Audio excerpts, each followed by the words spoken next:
Assalamualaikum warahmatullahi wabarakatuh.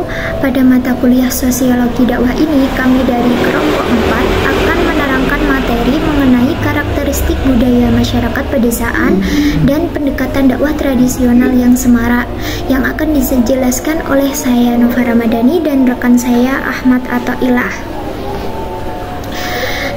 Sebelum masuk ke pembahasan di sini, saya akan menjelaskan subbab-subbab yang akan kami jelaskan nanti. Yang pertama, subbab pertama adalah karakteristik budaya masyarakat pedesaan.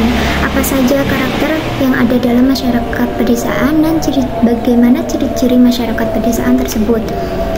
Yang kedua, nanti saya akan menjelaskan mengenai semarak dakwah di masyarakat pedesaan.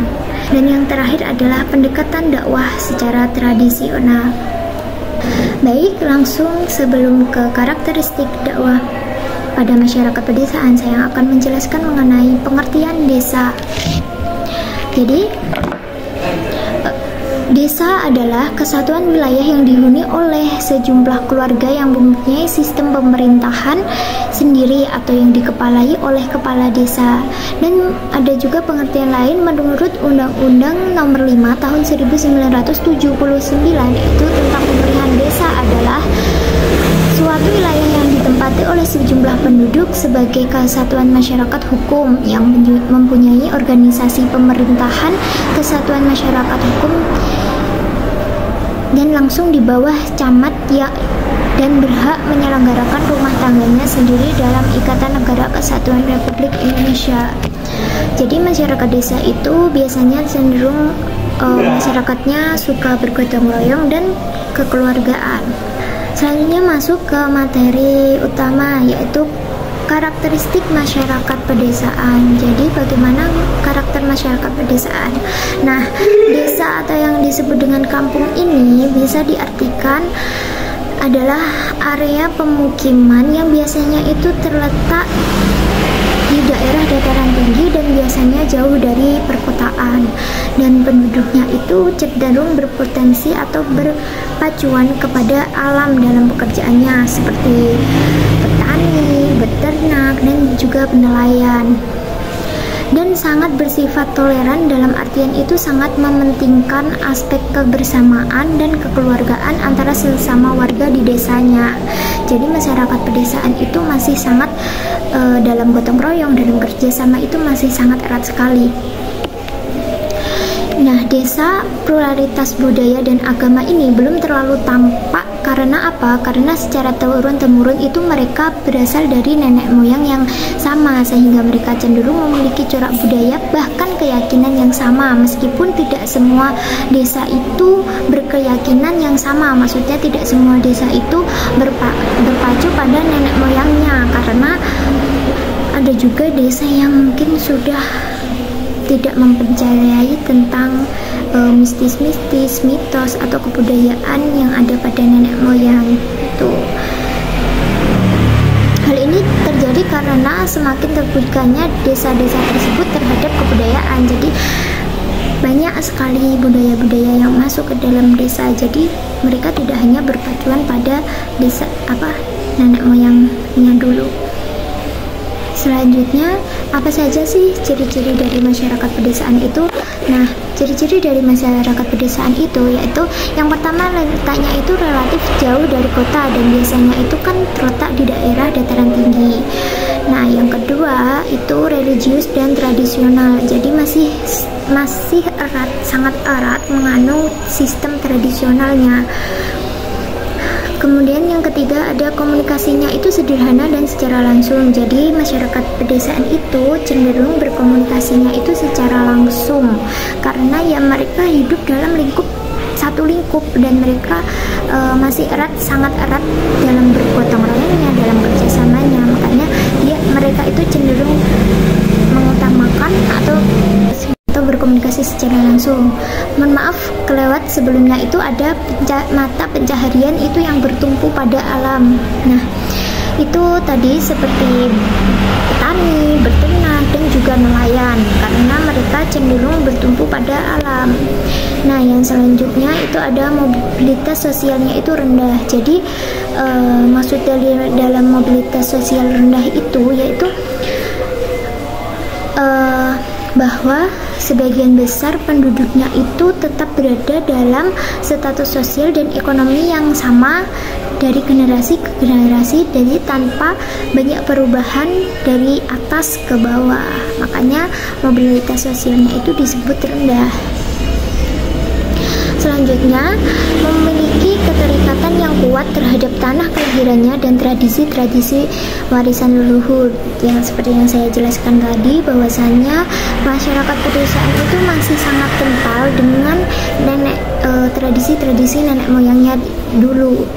Meskipun tidak semua pedesaan itu masih berpegang pada nenek moyangnya, tapi kebanyakan itu masih meskipun masih mungkin ada yang sangat kental, ada yang sedikit sudah berkurang kepercayaannya kepada kebudayaan nenek moyangnya. Selanjutnya, masyarakat desa sangat menjunjung tinggi prinsip kebersamaan dan gotong royong. Jadi mereka kan hidup dalam satu lingkup, jadi gotong royongnya dan kebersamaannya itu sangat erat. Selanjutnya, jumlah warganya itu relatif kecil dengan penguasaan ilmu pengetahuan dan teknologi yang relatif rendah, sehingga produksi barang dan jasa juga relatif rendah karena yaitu penggunaan ilmu pengetahuan dan teknologinya itu sedikit. Yang terakhir, pembagian kerja dan spesialisasi itu belum banyak dikenal, sehingga diferensi sosial masih sedikit. Masuk ke pendekatan dakwah tradisional. Jadi yang pertama, ada beberapa pendekatan dakwah tradisional, yaitu pendekatan dakwah bilisan, yakni dakwah yang dilakukan secara lisan atau verbal. Dan materi yang disampaikan itu meliputi 3 pokok ajaran Islam, yaitu akidah atau keimanan, ibadah, dan juga akhlak. Itu disebut dengan dakwah bilisan. Pelakunya adalah dai atau penceramah agama yang umumnya tampil secara perorangan. Jadi secara tradisional, penggunaan media mimbar atau secara tradisional itu menggunakan media mimbar atau panggung, namun kini juga memanfaatkan seperti radio, televisi, serta media sosial seperti YouTube, Instagram, Twitter, dan lain sebagainya. Yang kedua ada dakwah bilhal. Dakwah bilhal itu yaitu dakwah yang menekankan pada aksi atau tindakan. Jadi dakwahnya itu menggunakan suatu aksi langsung atau sebuah tindakan, yaitu berbagai bidang kehidupan seperti sosial, pendidikan, kesehatan, ekonomi, dan lain-lainnya. Pelakunya itu tidak hanya individu, akan tetapi sering melibatkan partisipasi masyarakat dalam masyarakat pedesaan tersebut. Misalnya yaitu pembangunan fasilitas sekolah, rumah sakit, atau lapangan kerja secara gotong royong itu. Selanjutnya yang terakhir ada dakwah bil qalam. Apa itu dakwah bil qalam? Yaitu berdakwah melalui tulisan atau menulis untuk kepentingan dakwah. Inilah yang sering disebut sebagai dakwah literasi atau literasi dakwah. Jadi dari ketiga bentuk dakwah tersebut mereka sangat berkembang di setiap masyarakat, mulai dari dakwah bilhal, dakwah bilisan, dan juga dakwah bil qalam. Upaya untuk meningkatkan kualitas dari ketiga bentuk dakwah ini perlu dilakukan dengan berbagai pendekatan, strategi, dan metode dakwah yang relevan sesuai dengan perkembangan zaman. Baik, cukup sekian materi yang saya sampaikan, dan materi selanjutnya akan disampaikan oleh rekan saya Ahmad Athaillah. Baik, terima kasih Mbak Nova Ramadhani yang telah memberikan waktu pada saya untuk melanjutkan presentasi karakteristik masyarakat pedesaan. Selanjutnya adalah materinya, yaitu adalah semarak dakwah di pedesaan. Semarak dakwah di pedesaan merupakan upaya menyebarkan ajaran Islam dengan penuh semangat dan keberkahan di tengah masyarakat desa. Dengan pendekatan yang santun dan merakyat, dakwah di pedesaan memiliki keunikan tersendiri karena beradaptasi dengan budaya lokal serta kebutuhan masyarakat yang lebih sederhana dan kehangatan. Dari semarak dakwah di pedesaan, ini ada beberapa cara untuk menyemarakkan dakwah di pedesaan. Antara lain adalah yang pertama itu seperti majelis taklim atau pengajian rutin gitu ya. Itu pasti kalian sering menemuinya tentunya di pedesaan. Kegiatan ini bisa dilakukan di masjid, surau atau rumah warga secara bergantian agar masyarakat lebih mudah mengakses ilmu agama. Selanjutnya itu pendidikan Islam untuk anak-anak.